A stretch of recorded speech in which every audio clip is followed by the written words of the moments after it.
ఈ episode start అవగానే ఇక రాజు అయితే మొత్తానికైతే ఇంటికైతే వచ్చేస్తాడు. ఇంటికి వచ్చిన రాజుని చూసిన కావ్య అందరినీ కూడా ఏదో రకంగా రూముల్లోకి పంపించేసి ఫోటో ఫ్రేమ్స్ అన్నీ కూడా దాచిపెట్టేస్తుంది. రాజు లోపలికి రాగానే కళావతి గారు మొత్తానికి మీరు ఇక్కడే ఉంటారనమాట అని చెప్పి అనగానే అవునండి, మొత్తానికి మీరు ఎలా తెలుసుకున్నారు అంటే ఏమోనండి, స్టీరింగ్ ఎడు తిప్పితే అటు వచ్చాను అని చెప్పి అంటూ ఉంటాడు. సరే కానీ లోపలికి రండి అని చెప్పి లోపలికి అడుగు పెట్టమంటుంది. మొత్తం కూడా ఇక రాజు చూస్తూ ఉంటే రాజుకి బ్లాక్ అండ్ వైట్లో కనపడుతూ ఉంటుంది ఇల్లంతా కూడా. ఈ ఇల్లుని చూస్తుంటే నాకు ఏటో గుర్తుకు వస్తుంది, ఈ ఇంట్లో నేను ఉన్నట్టు అనిపిస్తుంది అని చెప్పి రాజు మనసులో అనుకుంటూ ఉంటాడు. ఇక మరొక వైపు ఇక వెంటనే కావ్య లోపలికి రండి అని చెప్పి ఇక బెడ్రూమ్లోకి తీసుకుని వస్తుంది. రాజ్ తన బెడ్రూమ్లోకి అడుగుపెట్టి ఇక మొత్తం కూడా అబ్జర్వ్గా చూస్తూ ఉంటాడు. కళావతి గారు మీకోసం గిఫ్ట్ తీసుకొచ్చానండి అని చెప్పి చేతిలో ఇక గిఫ్ట్ పెట్టగానే ఓపెన్ చేసి చూస్తుంది. అందులో శారీ ఉంటుంది. చాలా బాగుందండి, చాలా బాగుంది శారీ అని చెప్పి కావ్య మురిసిపోతూ ఉంటే, అమ్మయ్య మీకు నచ్చింది కదా, మీకు నచ్చాలని చాలా వరకు ఎన్నో శారీస్లో ఈ శారీ సెలెక్ట్ చేశానండి అని చెప్పి రాజ్ అంటూ ఉంటాడు. కానీ మరొక వైపు ఆ బెడ్రూమ్ అంతా కూడా రాజ్ ఉన్నట్టుగా కనపడుతూ ఉంటుంది రాజ్కైతే. ఇక కావ్య చాలా మురిసిపోతూ ఉంటుంది. మరొక వైపు ఇక ఇక్కడికి వచ్చేస్తే అప్పు వీళ్ళందరినీ లోపలికి తీసుకొని వెళ్తుంది. వెళ్ళిన మరుక్షణం రుద్రాని ఏంటో చెప్పు, రాజ్ కేసు అన్నావు కదా చెప్పు అని చెప్పి అడుగుతూ ఉంటే ఇక నోటి వెంట మాట రాదు అప్పుకి.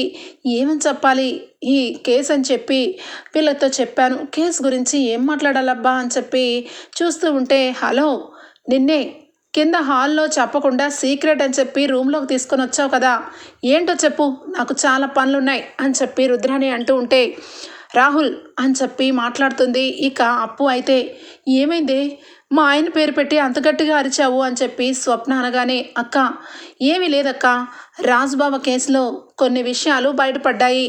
రాజుబావ అలాగే కావ్యక్క ఇక కారులో వెళ్తూ ఉండగా వాళ్ళిద్దరికీ యాక్సిడెంట్ జరిగింది కదా, ఆ యాక్సిడెంట్లో కొంతమంది దుండగులు వాళ్ళని కావాలని అటాక్ చేసినట్టుగా మాకు కొన్ని విషయాలు బయటపడ్డాయి. ఆ విషయంలో ఇక ప్రతి ఒక్క విషయంలో ఇంట్లో వాళ్ళని అలాగే బయట వాళ్ళని ఇన్వెస్టిగేషన్ చేయమని మాకు ఆర్డర్స్ వచ్చాయి అని చెప్పి అనగానే ఏంటి రాజ్కి కావాలని యాక్సిడెంట్ జరిగిందా, కావ్య రాజ్ వెళ్ళిన కారుని కావాలని లోయల్లోకి పడిపోయారా, ఎంత పని జరిగిందే ఈ విషయం మరి ఇంత లేటుగా చెప్తావేంటే అని చెప్పి స్వప్న అంటుంది. ఆ మాటకి అవునక్క, కానీ ఈ విషయంలో నాకు ఇంకా ఒక క్లారిటీ రాలేదు. అసలు నిజానికి ఆ రకంగా యాక్సిడెంట్ చేయించింది ఎవరో తెలుసుకుంటున్నాను. తెలుసుకొని ఎవరైనా కానీ ఆ మనిషిని అయితే వదిలిపెట్టను అని చెప్పి అంటూ ఉంటే రుద్రాని రాహుల్కి ఇద్దరికి చెమట్లు పడుతూ ఉంటాయి. ఏంటి కావాలని కావ్యక్కకి అలాగే రాజ్ బావకి ఏదన్నా అపకారం చేస్తే ఇంటి వాళ్ళని కూడా చూడను అని చెప్పి అప్పు అయితే కావాలని రుద్రాని వంక రాహుల్ వంక చూస్తూ ఉంటే ఇది బాగుంది, నువ్వేదో చెప్తామంటే ఏంటి అనుకున్నాం, మా వంక గుడ్లు ఉరిమి చూస్తున్నావేంటి, రాజ్ నా మేనల్లుడు, వాడిని ఈ చేతులతో పెంచాను అని చెప్పి ఇక మొత్తానికైతే రుద్రానికి నోటి వెంట మాట రాకుండా అప్పు అయితే ఇక ఆ రూమ్లోని రకరకాలుగా ఇన్వెస్టిగేషన్ మాటలన్నీ చెప్తూ ఉంటుంది. మరొకవైపు అపర్ణ తీసుకొని రూమ్లోకి తీసుకొచ్చిన ఇందిరాదేవి అలాగే ఇక ధాన్యలక్ష్మి ఇద్దరికి కూడా రండి గేమ్స్ అన్నీ కూడా మనం ఇంట్లో కూడా ఆడుకోవచ్చు అత్తయ్య అని చెప్పి ఇక గబగబా ఓపెన్ చేసి ధాన్యలక్ష్మి ఈ చీరలన్నీ కొత్త చీరలు చూడు ధాన్యలక్ష్మి అనగానే ధాన్యలక్ష్మి మైమర్చిపోతుంది. ఇక రూములోకి వచ్చిన సంగతే మర్చిపోయి చీరలు చూసి అక్క ఈ చీర ఎంత బాగుందో, ఈ చీర కూడా మీకు బావగారే తీసుకొచ్చారా, ఇందాక తెచ్చిన చీర కూడా బావగారే తెచ్చారా, నువ్వేమీ అనుకోపోతే నాకు ఈ 2 చీరలు కావాలక్క అనగానే అయ్యో ధాన్యలక్ష్మి నీకంటే ఎవరు ముఖ్యం చెప్పు, ఈ 2 చీరలే కర్మ ఇంకా లోపలున్నాయి రా అని చెప్పి ఇంకా కావాలని టైం అనేది ఇంకా గడవాలని బీరువా అంతా ఓపెన్ చేసి చూపిస్తూ ఉంటుంది. ఇందిరాదేవి అలానే చూస్తూ ఉంటుంది అపర్ణ వంక.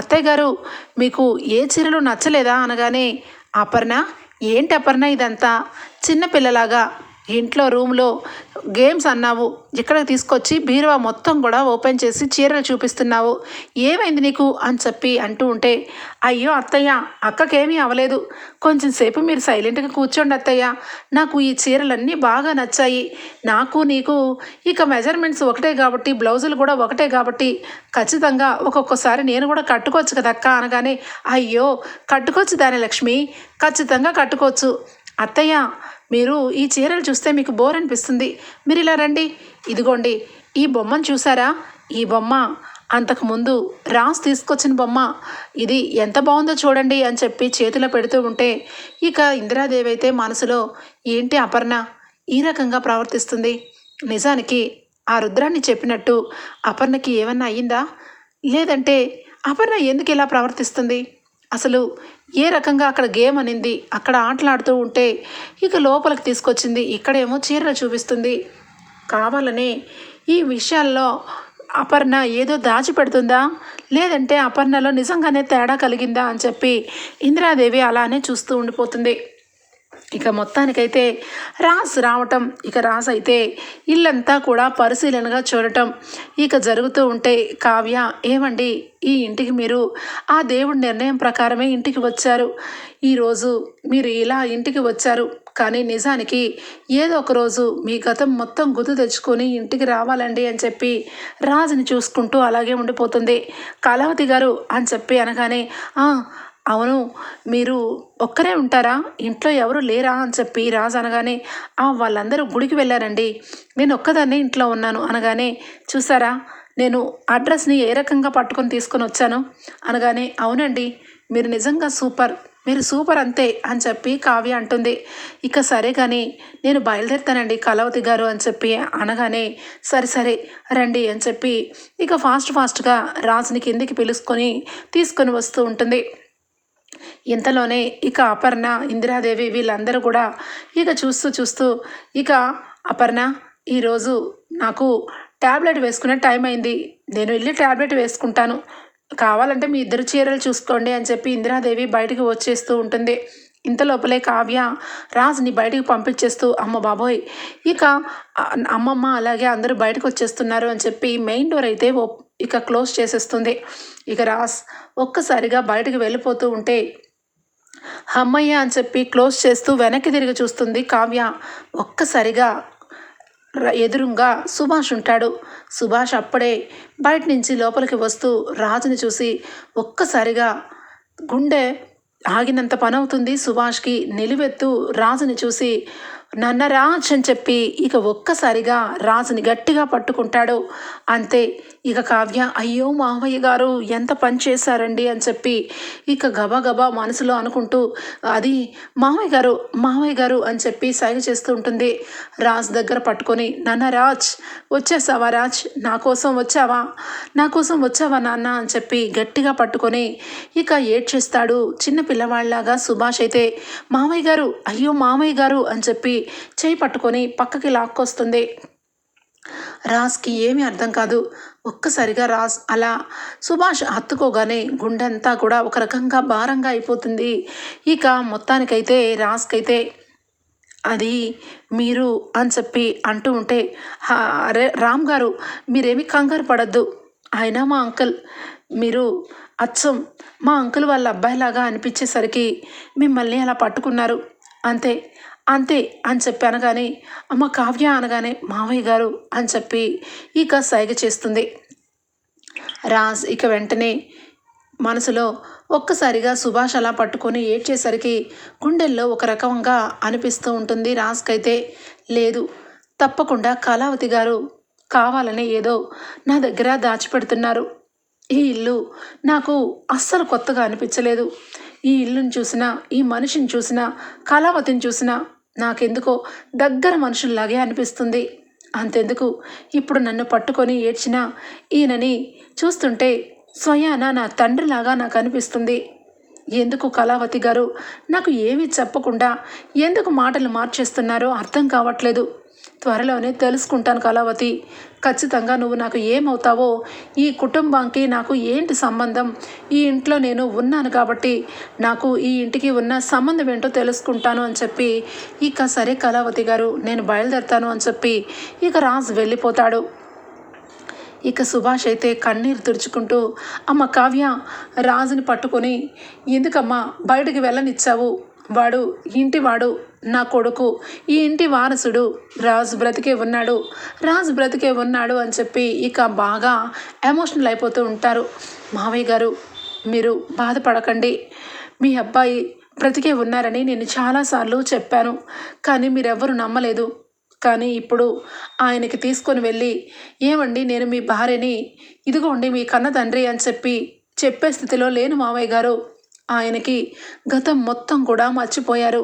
యాక్సిడెంట్లో గతం మర్చిపోయి ఇప్పుడు వేరొకరి దగ్గర ఉంటున్నారు. ఆయనకి మీరెవరో నేనెవరో ఎవ్వరూ గుర్తులేదు మావయ్య గారు అని చెప్పి కావ్య చెప్తుంది.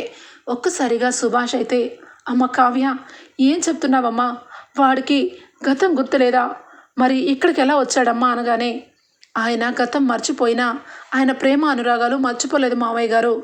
చెప్పాను కదా ఒకరోజు హాస్పిటల్లో ఆయన నన్ను అడ్మిట్ చేశారని.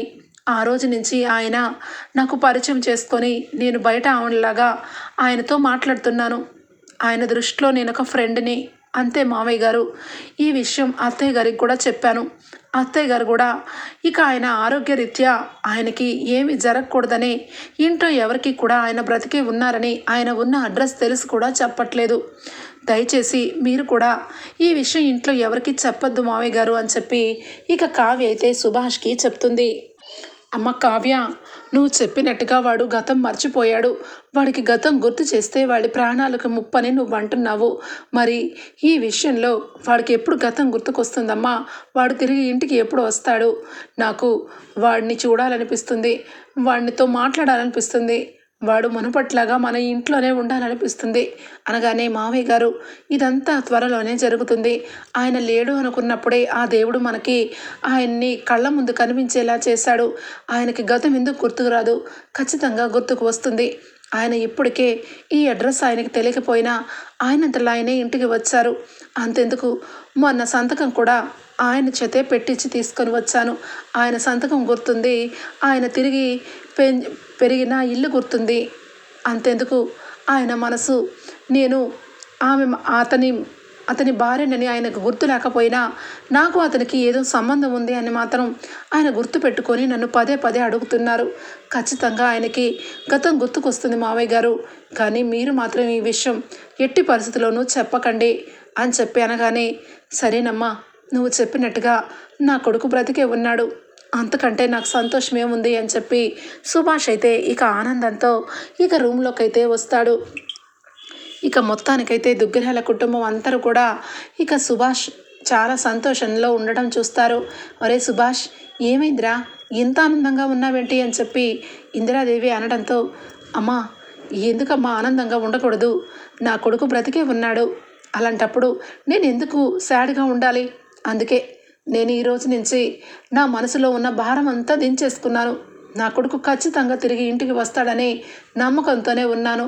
అపర్ణ చెప్పినట్టుగా నా కొడుకు ఖచ్చితంగా ఇంటికి వస్తాడు అని చెప్పి అనగానే అపర్ణ ఆశ్చర్యంగా చూస్తూ ఉంటుంది సుభాష్ని. ఇక మొత్తానికైతే ఇక సుభాష్ అపర్ణ ఇద్దరు కూడా ఇక బెడ్రూమ్లో మాట్లాడుకుంటారు. అపర్ణ సుభాష్ ఇద్దరు కూడా ఏమండి మన అబ్బాయి అనగానే అవునపర్ణ ఇంటికి వచ్చాడు, వాడిని నా కళ్ళారా చూశాను, వాడికి గతం గుర్తులేదని కావ్య చెప్పింది. త్వరలోనే ఏదైనా మంచి డాక్టర్ని పిలిపించి వాడికి గతం గుర్తుకొచ్చేలాగా నేను చేస్తాను అపర్ణ, నా కొడుకు రాజుని నా ఇంటికి తీసుకొని వస్తాను అని చెప్పి సుభాష్ అయితే ఎమోషనల్ అయిపోతాడు. మొత్తానికైతే ఇక ఈ విధంగా రాజు ఇంటికి రావటం వెళ్ళిపోవటం కూడా జరిగిపోతుంది. ఇక రుద్రాణి ఒక్కసారిగా ఇక రాహుల్ దగ్గరికి స్పీడ్గా లోపలికి వస్తుంది. మమ్మీ ఏంటి మమ్మీ నన్ను ఎందుకు అంత స్పీడ్గా లాక్కొచ్చావు అనగానే ఒరే స్టూపిడ్, అసలు ఇంట్లో ఏం జరుగుతుందో నీకు అర్థమవుతుందారా అనగానే ఏమైంది మమ్మీ ఏం జరిగింది అనగానే ఈరోజు మన ఇంటికి ఎవరు వచ్చారో తెలుసా అనగానే ఎవరు మమ్మీ వచ్చింది, ఎవరు రాలేదు కదా అనగానే అరే పిచ్చోడా ఇంటికి వచ్చింది రాజురా. రాజు రావడం నా కళ్ళారా నేను చూశాను. ఇక కావ్య అలాగే ఇక రాజుని పంపించేయడం కూడా చూశాను. రాజు బ్రతికే ఉన్నాడురా, వాడు బ్రతికే ఉన్నాడు. వాడిని చూడగానే నాకు చాలా కోపం వచ్చింది. ఆ దేవుడు మనల్ని మళ్ళా మోచేయి నీళ్ళు తాగేలాగే చేశాడానని బాధపడ్డాను. కానీ ఇప్పుడు ఒకటే ఆలోచిస్తున్నాను, వాడికి గతం గుర్తులేదు. వాడికి ఇంటి వరకు వచ్చినా మనం ఎవరమో తెలీదు. కావ్యను కూడా గుర్తుపట్టలేదు. కావ్య కూడా రామ్ గారు అని చెప్పి కారులో పంపించేసింది. ఇదంతా మన మంచికే జరిగింది. అసలు ఆ రాజ్ ఎక్కడుంటున్నాడు, వాడికి ఏం జరిగింది, వాడు ఎవరు పంచన ఉంటున్నాడో అన్ని డీటెయిల్స్ నాకు కావాలి.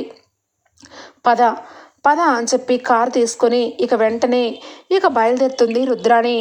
ఇక ఇంతలోనే ఇక రాజు అయితే ఇంటికి వెళ్ళిపోతాడు. రాజు అడ్రస్ని ఇక రాహుల్ అలాగే రుద్రాణి తెలుసుకుంటారు. ఇక ఇక్కడికి వచ్చేస్తే ఇక యామిని అయితే ఇక పెళ్ళి నాకు బావకి అయిపోతుంది. హ్యాపీగా నేను బావ సంతోషంగా ఉంటాము. ఇక మమ్మల్ని ఎవ్వరూ విడదీయలేరు. ఆ కావ్య ఎప్పుడు ఎట్టి పరిస్థితుల్లోనూ ఇక రాజుని ఇక తీసుకెళ్ళలేదు.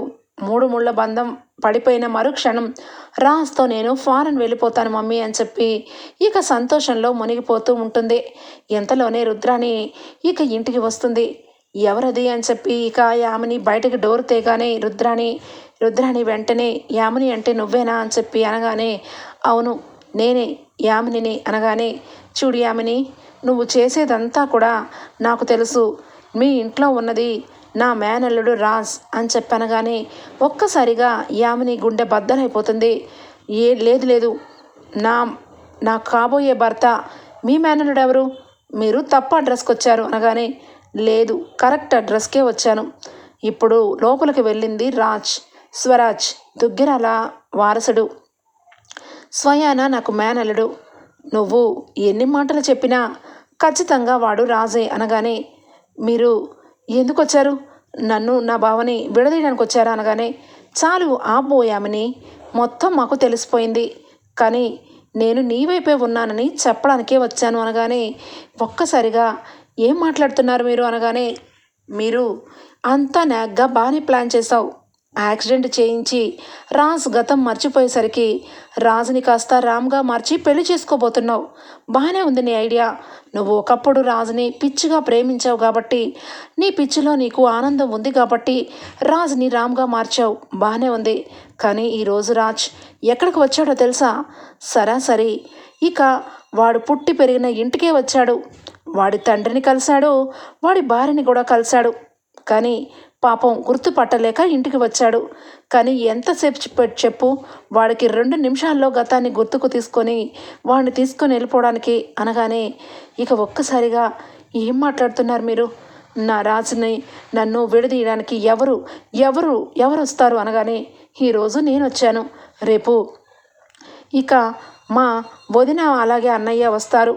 ఇక రేపటి రోజు గతం గుర్తు రాకపోయినా ఇంటికి తీసుకొని వెళ్ళిపోతారు.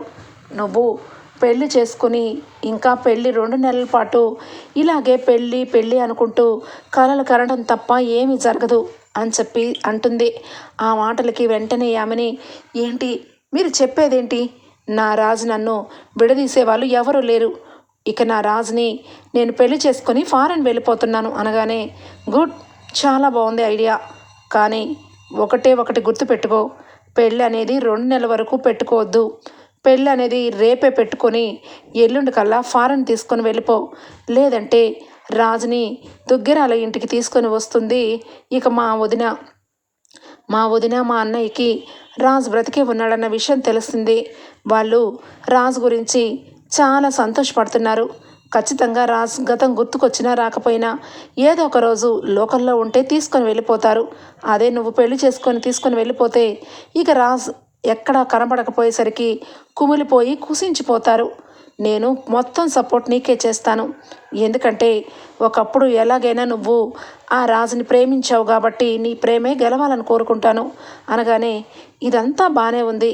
మరి నా ప్రేమను గెలిపించడానికి వచ్చారు అంటే మీకు ఏం కావాలో అని చెప్పి ఆమెని అనగానే తెలివైన దానివే, మీ ప్రేమని గెలిపిస్తే నాకేం వస్తుంది అని అనుకుంటున్నావు కదా, ఆస్తి మొత్తం నాకు వస్తుంది. నా కొడుకు ఎండి చైర్లో కూర్చుంటాడు. ఇక తాళాల గుత్తి నా చేతిలో ఉంటుంది. ఇక ఇంట్లో వాళ్ళందరూ రాజు కనబడక చనిపోయాడా బ్రతికాడా భ్రమలో ఉన్నారా అని ఇక అనుకుంటూ పిచ్చి వాళ్ళని చేసి అందరి చేతిలోంచి నేను ఆస్తిని తీసుకోవడం నాకు నిమిషం పని అని చెప్పి రుద్రాని యామినితో చెప్తుంది. ఇక వెంటనే రుద్రాని అయితే పెళ్లి చేసుకుని ఇక ఫారెన్ తీసుకుని వెళ్ళిపో అని చెప్పి ఐడియా ఇచ్చి వెళ్ళిపోతుంది. ఇక యామిని వెంటనే కూడా రుద్రాని మాటలు ఇక తీసుకొని మమ్మీ డాడీ ఇక రాజ్ బావకి ఖచ్చితంగా 2 నెలలు పెళ్లి టైం ఉందని చెప్పాను. ఇప్పుడు రేపే పెళ్ళి అంటే డౌట్ వస్తుంది. అది కూడా కావిని కలవడానికి ఇంటికి కూడా వెళ్ళాడంట.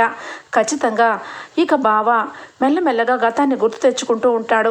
అప్పుడు నీకు ఇచ్చిన మాట నేను కనపడం. ఇక గతం గుర్తుకొచ్చిన మరుక్షణం నేను అనే దాన్ని కనపడతాను కాబట్టి నన్ను ఖచ్చితంగా పెళ్లి చేసుకోడు. కాబట్టి ఈరోజు బావకి పాలల్లో ఇక నిద్ర మాత్రలు కలిపేసి పడుకునేలాగా చేస్తాను. రేపు మార్నింగే బావని తీసుకొని కళ్యాణ మండపం వెళ్ళి అక్కడ బావకి నాకు పెళ్లి జరిగిపోవాలి. మత్తులో ఉండి నాకు మ్యారేజ్ చేసుకోవాలి. నాకు కావాల్సింది అదే. ఇక మ్యారేజ్ సర్టిఫికెట్ తీసుకొని నేను ఫారెన్ వెళ్ళిపోతాను. ఇప్పుడు మాత్రం ఎట్టి పరిస్థితుల్లోనూ బావ మెలకువగా ఉండకూడదు అని చెప్పి ఇక వెంటనే కూడా రాస్ తాగిన పాలల్లో ట్యాబ్లెట్లు అయితే వేస్తుంది ఇక యామిని. ఇక రాజు అయితే రావడంతోనే చాలా ఘోరంగా మూడీగా ఉంటాడు. రూమ్ అంతా కూడా చూస్తూ అసలు ఈ రూమ్ కానీ ఈ మనుషులు కానీ అసలు ఈ ఇల్లు కానీ నాకు ఎంత కొత్తగా ఉందో. అలాంటిది ఆ ఇల్లు నాకు తెలియకుండానే నేను ఆ ఇంటికి వెళ్ళాను. నేను ఆ ఇంట్లో ఉన్న ఫీలింగ్ నాకు కలుగుతుంది. అతను నన్ను పట్టుకొని ఇక ఏడ్చేసి ఇక నా కొడుకులాగా కనపడుతున్నావని అబద్ధం చెప్పారు.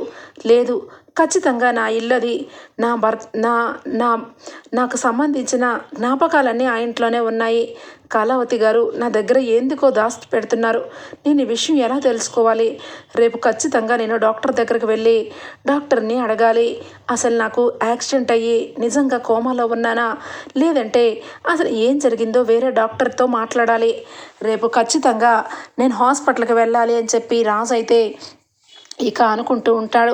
ఇంతలోనే బావా అని చెప్పి యామిని వచ్చి, బావా నువ్వు టిఫిన్ చేస్తావా భోజనం చేస్తావా బావా అంటే, ఏమి చేయను యామిని, నా మూడు బాగాలేదు, నాకు ఇప్పుడు ఏమి వద్దు అనగానే, పోనీ బావా అట్లీస్ట్ ఈ పాలైనా తాగు బావా అని చెప్పి పాలైతే తీసుకుని వస్తుంది. ఇక వెంటనే రాజు అయితే సరే అని చెప్పి పాలు తాగుతాడు. ఇక తాగి ఇక వెంటనే కూడా ఇక నిద్రపోవడానికి అట్లానే మంచం మీద కూలబడిపోతాడు. ఇక వెంటనే యామిని, అమ్మయ్య అనుకున్న టయానికి అనుకున్నట్టు రేపు పెళ్ళి జరిగిపోతుంది మమ్మీ. రాజ్కి ఇక ఎట్టి పరిస్థితుల్లోనూ ఇక నిద్రలోనే ఉంటాడు కాబట్టి ఊరు దాటించేయచ్చు అని చెప్పి ఇక యామిని అయితే ఇక రాజు గురించి చాలా పెద్ద ప్లానే వేస్తుంది. ఇటు చూస్తే రుద్రాని రాహుల్ ఇద్దరు కూడా అమ్మయ్య రేపు పొద్దున్నే రాజుని ఇక ఊరు దాటించేస్తుంది. అలాగే పెళ్లి కూడా అయిపోతుంది. ఈ కావ్య ఈ ఇంట్లోనే ఇక కుమిలిపోతూ కుసించిపోవాలి అని చెప్పి రుద్రాని అయితే చాలా హ్యాపీగా అనుకుంటూ ఉంటుంది. ఇంతలోనే అప్పు అయితే కావ్య దగ్గరికి వస్తుంది పరుగు పరుగున.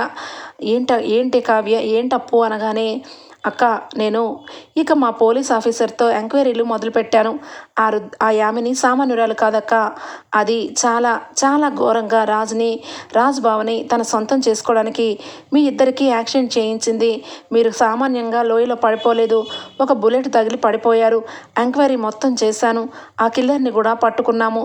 అతను చెప్పాడు యామిని అనే అమ్మాయి మిమ్మల్ని చంపడానికి ప్రయత్నించిందని.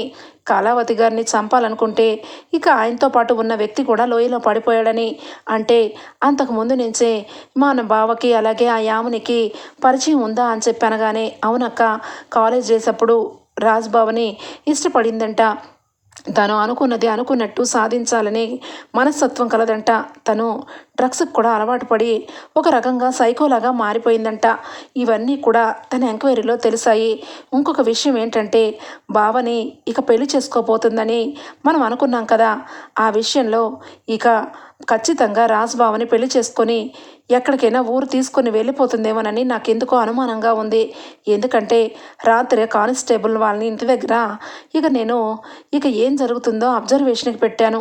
అతనైతే క్లియర్ అండ్ కట్గా చెప్పాడు. వాళ్ళు పెళ్ళి అనేది 2 నెలలు కాదు, రేపే పెళ్లి చేసుకోబోతున్నారని చెప్పాడు. ఆ విషయం నాకు ఇప్పుడే తెలిసింది. పదక్క, బావకి గతం గుర్తు చేసి ఇంటికి తీసుకొని వద్దాం అనగానే, అప్పు ఏం మాట్లాడుతున్నావే, బావకి గతం ఎలా గుర్తు చేయాలి, బావకి గతం గుర్తుకొస్తే పర్వాలేదు, కానీ ఆయనకి ఏమైనా జరిగితే ఏం చెయ్యాలి అనగానే, ఇంతలోనే సుభాష్ అపర్ణ ఇద్దరు వస్తారు. కావ్య, ఎంత జరుగుతున్నా ఇంకా మనం ఏమీ మాట్లాడకుండా అలానే చూస్తూ ఉంటే ఆ యామిని నా కొడుకుని తీసుకొని ఫారెన్ వెళ్ళిపోతుంది. ఈరోజు నా చేతిలో ఒక పెద్ద డాక్టర్ అయితే ఉన్నాడు. వాడు ఇక చిన్నప్పటి నుంచి నా క్లాస్మేటే. వాడు పెద్ద పెద్ద చదువులు చదివి చాలా పెద్ద డాక్టర్ అయ్యాడు. వాడు నేను చెప్పిన విషయాలన్నీ విన్నాడు. గతాన్ని గుర్తు చేయడం చాలా సింపుల్ థింగ్ అని, గతం గుర్తు చేసినంత మాత్రాన మనిషి చావరు, చచ్చిపోరని, ఇక ఏమీ జరగదని గ్యారంటీ చెప్పాడు. ఇప్పుడు ఆన్ ది వేలో కూడా ఉన్నాడు. కావ్య, పద, నా కొడుకుని తీసుకొని ఇంటికి తీసుకొని వచ్చేద్దాం అని చెప్పి సుభాష్, అపర్ణ, అప్పు, ఇక కావ్య మొత్తానికైతే ఇంట్లో నుంచి బయలుదేరుతారు. ఇక ఒక్కసారిగా యామిని ఇక కారులోని ఇక రాజు అయితే మత్తుగా ఉండటంతో మెల్లగా లేచేసరికి ఇక యామిని, బావా రా బావా, కారులో కూర్చో బావా అని చెప్పి కూర్చోబెడుతుంది. రాజ్కి అయితే ఏమీ తెలియదు. అమ్మయ్య, రాజ్కి మత్తు దిగే లోపలే పెళ్లి జరిగిపోవాలి మమ్మీ అని చెప్పి ఇక కారుని ఇక తీసుకొని వెళ్ళిపోతూ ఉంటుంది. యామిని అయితే ఇక ఒక్కసారిగా దూరం నుంచి కార్ని ఫాలో చేస్తూ, అప్పు అయితే ఆ కారులో బాగున్నాడు. కానీ ఇక యామిని ఎక్కడికి తీసుకొని వెళ్తుందో అని చెప్పి ఇక ఫాస్ట్గా మొత్తానికైతే ఇక యామిని రాజుని తీసుకుని వెళ్ళి ఒక గుడి దగ్గర ఆఫ్ చేస్తుంది. ఇక రాజు అయితే చాలా మత్తుగా అట్లా కళ్ళు తెరిచి కళ్ళు మూస్తూ కనపడుతూ ఉంటే ఇక చేతికి మంగళసూత్రాలు గొలుసిచ్చి, బావా బావా నా మెడలో 3 ముళ్ళు వేయి బావా అంటూ ఉంటే ఒక్కసారిగా రాజుకైతే ఏమీ అర్థం కాదు. ఇక మనసులో ఒక్కసారిగా కళావతి గుర్తుకు వస్తూ ఉంటుంది. ఇక మేలు ముసుగులో కావ్య మోహం తీసుకొని ఇక చూపించి మంగళసూత్రాల గొలుసు కట్టుతున్న విషయం, ఇక గొడవ జరుగుతున్న విషయం, కళావతిని చూసి ఒక్కసారిగా షాక్ అవుతున్న విషయం, పెళ్లి తంతంతా గుర్తుకు వస్తుంది. నో అని చెప్పి మంగళసూత్రాల గొలుసు అయితే ఇక పక్కన పడేస్తాడు. ఒక్కసారిగా బావా అనగానే ఇక ఫాస్ట్గా వెళ్ళి అక్కడ ఉన్న వాటర్ని మొత్తం కూడా మొహం మీద బాగా వాటర్ పోసుకుంటాడు. అదంతా కూడా యామిని చూస్తూ బావా బావా అని చెప్పి అంటూ ఉంటే చాచి చంపకేసి కొడతాడు రాజ్ అయితే. బావా అనగానే, బావా కాదు రాజ్, స్వరాజ్, దుగ్గిరాల వారసుణ్ణి స్వరాజ్, నోటికొచ్చినట్టుగా బావా అని పిలుస్తావేంటి? యామిని ఎక్కడికెందుకు తీసుకొచ్చావు? నాకు నా భార్యని ఏం చేశావు? యాక్సిడెంట్లో నా భార్యని చంపేద్దాం అనుకున్నావా? చెప్పు చెప్పు అని చెప్పి అంటూ ఉంటాడు. ఒక్కసారిగా యామినికి ఇక ఫీజులు ఎగిరిపోతాయి. అదేంటి బావా, ఏం మాట్లాడుతున్నావు? నేను నీ భార్యని నేను చంపడం ఏంటి? అసలు నీకు పెళ్ళి అవ్వలేదు, నీకు నేను మరదల్ని, నువ్వు మర్చిపోయావా అనగానే, చాలా చాలా పెద్ద గేమ్ ఆడావుగా, నీ గేమ్ ఏంటో నీ తత్వం ఏంటో అంతా తెలిసిపోయింది. నువ్వు నన్ను యామరిచి మత్తులో ఉండి తాళిని కట్టించుకుందామని అనుకున్నావు కదా అని చెప్పి రాజు అంటాడు. ఒక్కసారిగా దెబ్బకి షాక్ అయిపోతూ ఉంటుంది. ఇక యామిని అయితే, ఏంటి ఇదంతా నాకు ఎలా తెలిసిందా అని చెప్పి అనుకుంటున్నావా? అసలు నువ్వు ఇచ్చిన పాలు నేను ఎక్కడ తాగాను? మత్తులో ఉన్నట్టు నటించాను. నాకు నిజానికి నిన్ననే గతం మొత్తం గుర్తుకు వచ్చింది. నా తండ్రిని చూశాను, నా తల్లిని చూశాను, కానీ గుర్తుపట్టలేకపోయాను. కానీ నా గుర్తు నేనే తెచ్చుకున్నాను. నా మనసును నేనే కంట్రోల్ చేసుకొని చివరాఖరికి నా భర్తని, నా భార్యని మర్చిపోయి నా భార్యని ఒక ఫ్రెండ్ లాగా చూశాను. కానీ ఈరోజు నా గతం మొత్తం నాకు గుర్తుకు వచ్చింది. నాకు పెళ్ళయింది, నా భార్య కళావతి, మా అమ్మ అపర్ణ, మా నాన్న సుభాష్, ఇదంతా గుర్తుకు వచ్చింది యామిని, ఇదంతా గుర్తుకు వచ్చింది. నీ పప్పులు ఇంకా ఉడకవు అని చెప్పి రాజ్ అంటూ ఉంటే, రాజ్ నీకు గతం మొత్తం గుర్తుకు వచ్చిందా? సరే అయితే చాలా సంతోషం. కానీ నన్ను మాత్రం నువ్వు పెళ్లి చేసుకొని తీరాల్సిందే. ఎందుకంటే నన్ను ప్రేమించి నువ్వు కావ్యని పెళ్లి చేసుకున్నావు. కానీ లాజిక్గా చూస్తే కావ్య కంటే నేనే నీ జీవితంలో ముందున్నాను. కాబట్టి నన్ను పెళ్లి చేసుకోవాల్సిందే. లేదంటే అనగానే, లేదంటే ఏం చేస్తావు లేదంటే అని చెప్పి కావ్య ఒక్కసారిగా గొంతు వినపడుతుంది. వెనక్కి తిరిగి చూసేసరికి ఇక కావ్య, కళావతి అని చెప్పి రాజ్ పరుగున వస్తాడు.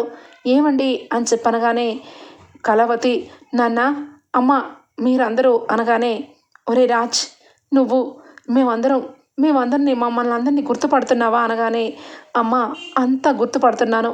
నిన్ను నాన్నని కళ్ళ ముందు పెట్టుకొని కూడా గుర్తుపట్టలేకపోయాను. కానీ ఏ రోజైతే నాకు నేనే దుగ్గిరాల ఇంటికి వచ్చానో ఆ మరుక్షణమే నాకు గతం అంతా గుర్తుకు వచ్చింది. కానీ ఇదిగో ఈ రాక్షసి నన్ను పెళ్లి చేసుకోవాలని కుట్ర పన్నింది. ఇదిగో యామిని, నీకు రాత్రికి రాత్రే ఈ విషయం చెప్పి నీకు బుద్ధి చెప్పి నేను రావచ్చు. కానీ నీ తత్వం ఏంటి? నీవు ఏ రకంగా నన్ను మాయ చేశావో నీ నోటితోనే నీకు చెప్పించాలని ఇప్పుడు వరకు వెయిట్ చేశాను. మర్యాదగా చెప్పు, ఎందుకు ఈ పనంతా చేశావు అని చెప్పి అనగానే, ఇక అక్కడే ఉన్న అప్పు, బావా నీ మీద కక్ష సాధించి నిన్ను తన సొంతం చేసుకోవడం కోసం అక్కని చంపించాలని చూసింది. అలాగే కారు యాక్సిడెంట్కి కారణమయ్యింది. ఇక మీ ఇద్దరు విడిపోవడానికి కారణమైంది యామిని అని చెప్పి ఇక అప్పు అంటుంది. ఇక వెంటనే కావ్య ఇక రాజ్ దగ్గరికి వచ్చి, ఏమండి మీరు బాగానే ఉన్నారు కదా అనగానే, అయ్యో కావ్య నేను బాగానే ఉన్నాను, నువ్వు బాగున్నావు కదా అని చెప్పి ఇద్దరు కూడా సంతోషంలో మునిగిపోతూ ఉంటారు. ఇక మరొక పక్క సుభాష్ అయితే ఇక డాక్టర్తో చెక్ చేయించి రాజ్ అంతా ఆల్ రైట్ బాగున్నాడు అని చెప్పి చెప్తారు. ఇక యామిని అలానే చూస్తూ ఉంటే ఇక ఒకవైపు అపర్ణ సుభాష్ ఇద్దరు కూడా ఇక యామిని తల్లిదండ్రుల్ని, అసలు మీరు తల్లిదండ్రులేనా? నా కొడుకుని నా దించి దూరం చేసి నీ కొడుకు కట్టబెడదాం అనుకున్నావు, అసలు మీరు మనుషులేనా అని చెప్పి అపర్ణ ఇక యామిని తల్లిదండ్రులనైతే బుద్ధి చెప్పేలాగా మాట్లాడుతుంది. ఇక రుద్రాని రాజ్కి ఇక పెళ్ళైపోయి యామిని పట్టుకెళ్ళిపోతుందని చాలా సంతోషంగా ఇక హ్యాపీగా ఉంటూ ఉంటుంది. ఇంతలోనే ఇక ఒక్కసారిగా యామినిని అప్పు అరెస్ట్ చేసి ఇక తీసుకొని వెళ్తూ ఉండగా రుద్రాని ఫోన్ చేస్తుంది యామినికి. ఏమైంది యామిని, నువ్వు అనుకున్నట్టుగా రాజుని పెళ్లి చేసుకున్నావా? ఇక ఊరు దాటించేస్తున్నావా అని చెప్పి అంటూ ఉంటే ఒక్కసారిగా అప్పు ఇక రుద్రాని కూడా ఈ యామినితో చేయి కలిపింది అన్న విషయం తెలుసుకుంటుంది. ఇక ఇంటికి వెళ్ళి రుద్రానిని కూడా అరెస్ట్ చేయాలి అని చెప్పి ఇంట్లో అందరూ అనుకుంటారు. ఇక రాజ్ కావ్య అయితే మొత్తానికి ఇద్దరు కూడా ఒక్కటవుతారు. ఇక రుద్రానికి ఇక మూడింది. అది ఇంట్లోనే ఉంటూ ఇంట్లో వాళ్ళని ఇంత ఘోరంగా ఇక ఈ రకంగా చేయాలని చూసిన రుద్రానికి కూడా అరెస్ట్ వారెంట్ తీసుకొని వెళ్ళాలి అని చెప్పి ఇక వెంటనే రుద్రాణిని కూడా అరెస్ట్ చేస్తుంది అప్పు. మొత్తానికైతే ఇక కావ్యరాజ్ ఒక్కటవటం, యామిని రుద్రాని అరెస్ట్ అవ్వటం జరుగుతుంది. ఓకే ఫ్రెండ్స్, రాబోయే ఎపిసోడ్స్లో ఈ విధంగా జరగబోతుంది. మీకు గనక నచ్చినట్లయితే లైక్ ఇచ్చేయండి friends. Bye, take care, thank you for watching.